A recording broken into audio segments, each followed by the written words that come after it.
bonne transition que cette signature, parce que le sujet qui nous intéresse maintenant, c'est les défis de l'emploi en Outre-mer. Ça n'est un secret pour personne. Le chômage sévit de façon endémique dans les Outre-mer. Comment faire pour améliorer les chiffres de l'emploi dans des sociétés qui offrent des profils assez particuliers, sinon singuliers? Petites économies, le plus souvent insulaires, avec des surcoûts élevés et des rémunérations dopées, des prix élevés, des populations vieillissantes. On a en outre l'impression que, quels que soient les efforts de formation, l'offre de qualification répond insuffisamment aux besoins de l'économie. Et tout cela se heurte à un état d'esprit. Il faut vivre et travailler au pays. Le dessin est volontairement provocateur et va inspirer les intervenants que je vais vous présenter. Stéphane Bally, directeur régional de Pôle emploi Guyane. Antoine Denara, directeur régional de Pôle emploi Martinique. Et vous, Michel Vieton, directeur régional de Pôle emploi Réunion. Alors, améliorer l'emploi outre-mer, est-ce possible? Quelles sont les actions mises en place par vos services?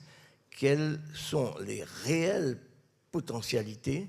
Monsieur Vieton, vous êtes le patron de Pôle emploi de Réunion, et qui est le bassin le plus important des régions d'outre-mer. Alors, la Réunion est dans une situation un peu particulière. Ça a été évoqué ce matin, notamment par Didier Fauchard, le président du MEDEF de la Réunion. C'est une région avec un taux de chômage qui est important, qui ne cesse de baisser néanmoins depuis de nombreuses années. Il baisse. Oui, on est passé de 30% il y a 3-4 ans à 22%. C'est encore très élevé, mais ça reste quand même un taux qui est en baisse croissante. Et dans le même temps, une économie qui a un taux de croissance qui est extrêmement important, puisqu'on est à 3%. Donc de développement, c'est-à-dire plus du double de la métropole. Donc il y a comme un paradoxe qui est lié sans doute à plusieurs éléments. Premièrement, une démographie importante, il y a une influence de la démographie qui est significative, et une problématique de formation.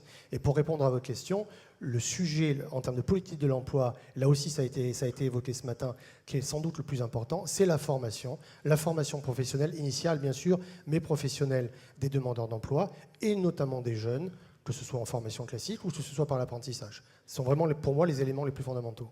Alors, en Guyane, c'est un peu différent? Il y a un problème de micro. Ça marche? Oui, ça va. Donc, assez proche. C'est vrai que nos chiffres élevés du chômage ne doivent pas non plus masquer un dynamisme d'activité de l'économie. Donc, pour la Guyane, c'est 23 000 demandeurs d'emploi actuellement. Un taux de chômage de 22% qui stagne, malheureusement, depuis 10 ans. 50% de cette demande sont sur du niveau inférieur au CAP, avec de gros problèmes d'illettrisme. Gros problème de formation. De formation, donc des actions comme mon collègue très fort sur la formation. Plus de 1600 à 2000 demandeurs d'emploi sont formés chaque année pour faire face à cette problématique de qualification. Mais la Guyane, c'est aussi des métiers en tension. On recherche de l'encadrement, on recherche justement aussi des jeunes diplômés.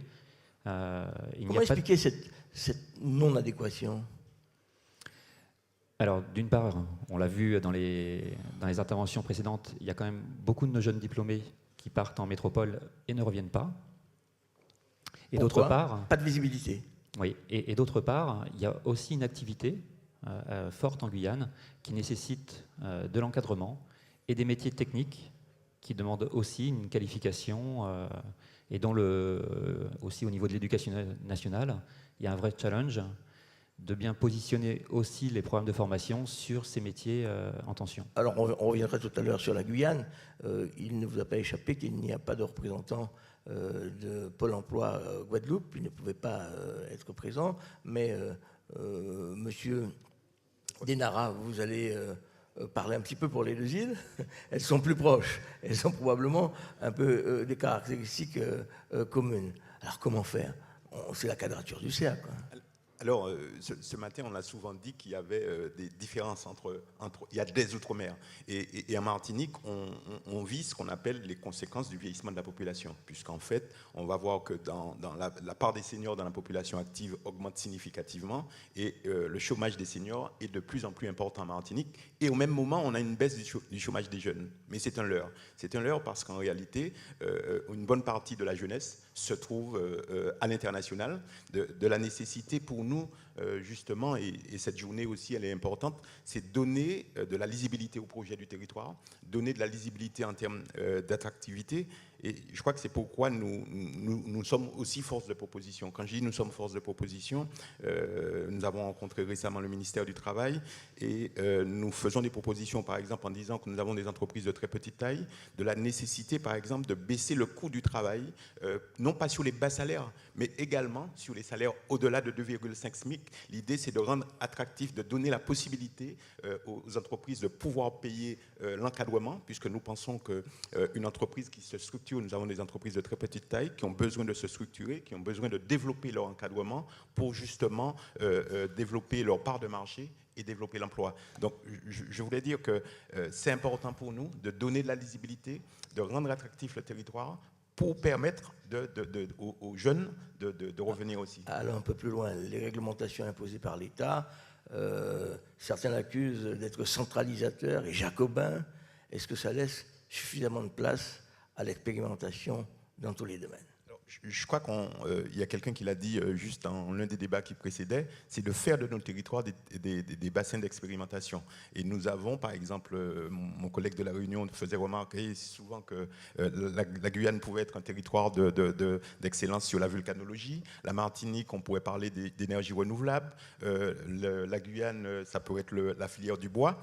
Et nous pensons qu'en matière de formation, qui a besoin, contrairement à ce qui s'est passé sur l'université, de trouver une complémentarité pour créer des filières d'excellence en matière de formation professionnelle. L'Eldorado guyanais, on en a parlé il n'y a pas très longtemps.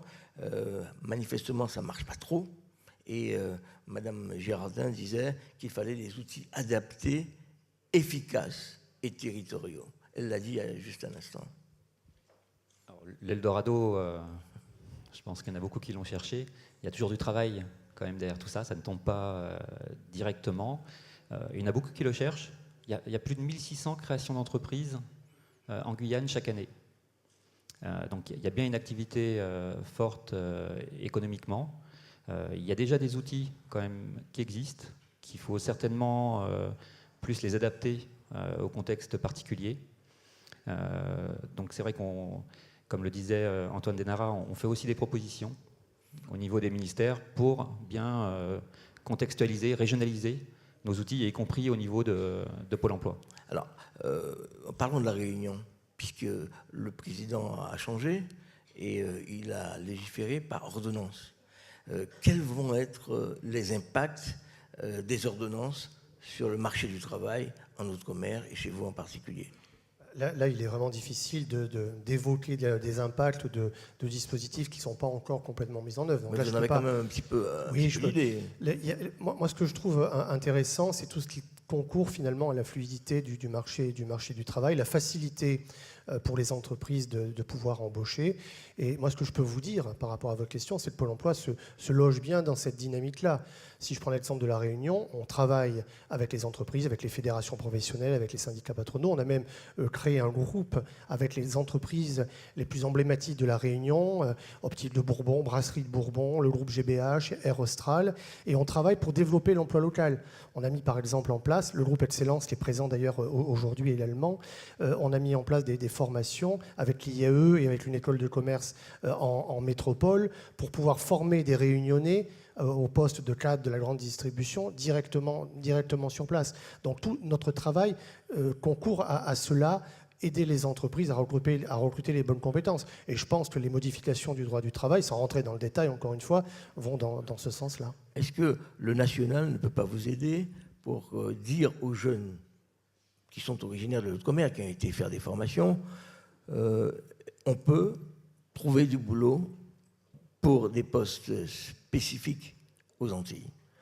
Il n'y a pas de fatalité. Alors, non seulement le national peut nous aider, mais je dirais que fondamentalement, je crois qu'au départ, c'était M. Mormec qui disait qu'il y a une plateforme qui existe. Là, actuellement, en ce moment, au moment où je vous parle, nous avons mis en place un salon en ligne à Pôle emploi où nous avons donc environ 250 offres de la Réunion, de la Martinique. Ce sont des opportunités. Alors, salon en ligne, c'est bien. Alors, c'est un salon en ligne qui Parce existe que c'est un signe de modernité Oui.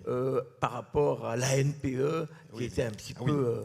Je crois que nous avons beaucoup avancé en matière de dématérialisation. Il y a une révolution digitale à Pôle emploi. Et nous mettons en place un salon en ligne en ce moment avec 250 offres, y compris des offres de cadre dans le secteur du génie mécanique, du développement durable, de la grande distribution. Donc, c'est de dire que les opportunités existent. Il faut donner de la lisibilité et rendre attractif toutes ces choses. Les entreprises demandent des cadres de bon niveau Ah bah, c'est et vous ne les trouvez pas? C'est une nécessité. Là, je reviens à la Réunion, encore une fois. Quand on ne les trouve pas, il y a deux possibilités. Soit les entreprises vont les chercher ailleurs, typiquement en métropole, soit on les forme. Et c'est l'exemple que je vous ai donné tout à l'heure avec la formation, avec l'IAE et l'école de commerce de Lille, de former directement des cadres réunionnais aux plus hautes fonctions. Stéphane Bally. Oui, pour compléter, non, les chefs d'entreprise guyanais sont prêts à jouer le jeu, aussi de former en interne un débutant. Ils ne recherchent pas spécifiquement de très haut niveau, ils sont prêts aussi à jouer le recrutement local et la formation en entreprise. Les chefs d'entreprise jouent le jeu ou alors... Non seulement que les chefs d'entreprise jouent le jeu, je crois que nous savons travailler aussi quand les besoins sont connus en amont. C'est-à-dire, on a travaillé par exemple avec avec le groupe Bernard Ayotte dans le cadre de la grande distribution, avec l'université, pour créer ce qu'on appelle un diplôme de l'encadrement. Alors justement, ces potentialités, c'est ce dont vous parlez, existent-elles réellement en nombre, hein, parce que 2, 3, 4 emplois... Je dirais en nombre certainement, mais derrière, quand on forme un cadre, il y a ce qu'on appelle les aires de mobilité professionnelle. Un cadre formé peut très bien s'adapter et on a des outils pour lui permettre éventuellement de s'adapter aux besoins des entreprises. Et c'est pourquoi il nous paraît important de beaucoup développer de l'ingénierie en matière de formation, puisqu'on a des entreprises de très petite taille qui ne sont pas nécessairement liées au diplôme existant, mais on a beaucoup d'actions d'adaptation au poste de travail. La formule, est-ce que l'on est tous condamnés à travailler là où on est né ? Pour ma part, ce n'est pas nécessairement soit une philosophie. Je crois que j'ai rencontré récemment des jeunes Martiniquais qui cherchaient à avoir de la lisibilité sur les projets de Martinique. Je leur dis, peu importe le lieu où vous vivez au quotidien, c'est-à-dire, mais l'important, ce n'est pas le lieu physique qui importe, c'est sa capacité à se projeter et à développer des projets sur le territoire. Oui. À Guyane ? Par rapport à ce que dit Antoine Denara, effectivement, il ne faut pas voir l'avenir que par le salariat, et notamment en Outre-mer, mais aussi par toute la création d'activités. Et pas simplement des créations d'entreprises. Que des petites entreprises, classiques. 1 ou 2 ou 3 employés. Dernièrement, j'ai discuté avec une start-up qui est toute récente, et ils sont quand même à 6 salariés aujourd'hui dans le domaine numérique, parce que justement, dans des terres qui se développent avec des taux de croissance tels qu'on peut les connaître, avec aussi assez peu de concurrence, globalement, même une petite entreprise peut se développer très rapidement dans nos territoires. Alors, on va mettre les pieds dans le plat. Une question qui fâche, les politiques. Est-ce qu'ils peuvent réellement, selon vous, contribuer à inverser le système ? Je crois que M. Chalus, c'est parti. Hein. Pour ma part, je crois que c'est d'abord l'entreprise qui crée l'emploi, mais je crois que le politique est là pour créer les conditions du développement. C'est-à-dire que c'est lui qui va dessiner, avec certainement le monde économique, les grands projets, les grands dessins, projets de développement, mais c'est en partenariat justement avec le monde économique. Mais il est important que les politiques créent les conditions du développement. Quand on parle par exemple de baisse du coût du coût du travail, ça fait partie de la décision politique. Mais derrière, c'est bien le monde du privé qui prendra le relais. À votre avis, est-ce qu'il y a cohérence de comportement entre les élus des différentes régions ultramarines ? Guyane, Réunion, Guadeloupe, Martinique ? Il y a un travail, ça a été évoqué tout à l'heure par le président de la région Guadeloupe, un travail de conciliation, de travail en commun entre les différents présidents des différentes régions. Mais moi, ce que j'aurais souhaité rebondir sur ce que vient de dire Antoine Denara, sur la responsabilité politique, outre le travail avec le gouvernement, les propositions d'évolution de la réglementation, etc., le travail fondamental, c'est l'attractivité du territoire. Par rapport à votre question sur la condamnation, entre guillemets, à vivre au pays ou à vivre en métropole, le sujet, à mon avis, doit être que le jeune, le cadre, le jeune demandeur d'emploi, le jeune diplômé doit avoir le choix.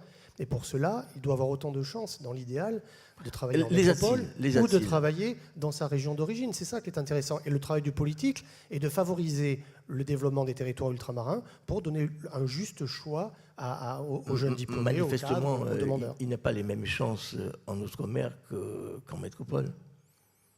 Il y a un travail qui est fait. Je pense que les Outre-mer ont vraiment une responsabilité de se présenter comme des territoires d'attaque. On doit attaquer des nouveaux marchés, on doit mettre en avant nos valeurs, on doit mettre en avant nos forces, ce qui se passe avec telle ou telle entreprise, ce qui se passe avec telle ou telle dimension culturelle. Il faut aller beaucoup plus loin pour présenter ces territoires comme des territoires d'excellence. Et on a des compétences, on a du dynamisme, on a des choses à faire valoir. Et il faut monter en puissance par rapport à cela pour attirer des talents. Quelles sont les conséquences de l'immigration guyanaise en Guyane? Difficile. Merci pour la question. Oui, difficile déjà d'établir vraiment une conséquence concrète sur l'économie, sur tout ça. Par contre, ça crée de l'économie informelle. Il y a une économie informelle qui est quand même assez structurée. Pour être informelle et structurée, c'est vrai. Je pense qu'il y a un vrai travail aussi, mais pas un travail aussi partenarial, comme le disait Antoine, de rendre officiel ce travail informel. Et du coup, de valoriser aussi pour les gens qui sont rentrés dans ce système-là, le bénéfice qu'ils pourraient avoir aussi à rentrer dans du travail beaucoup plus officiel. Et c'est possible aussi, puisque du coup, parce que derrière cette économie-là, il y a quand même du banditisme, etc. Mais il y a aussi des gens qui sont là, qui sont brésiliens, surinamiens, oui, parfois même guyanais, qui donc travaillent sans en tirer complètement les bénéfices en matière de droit, après pour avoir un logement, etc. Donc je crois qu'il y a tout un travail quand même aussi à faire, parce qu'il y a des réalités économiques quand même derrière ce travail informel, sur lequel on doit être amené à travailler là sur les prochaines années. Ça sera le mot de la fin, puisque le prochain sujet sera du décrochage à l'insertion professionnelle avec Virginie Saint-Silly. Merci messieurs.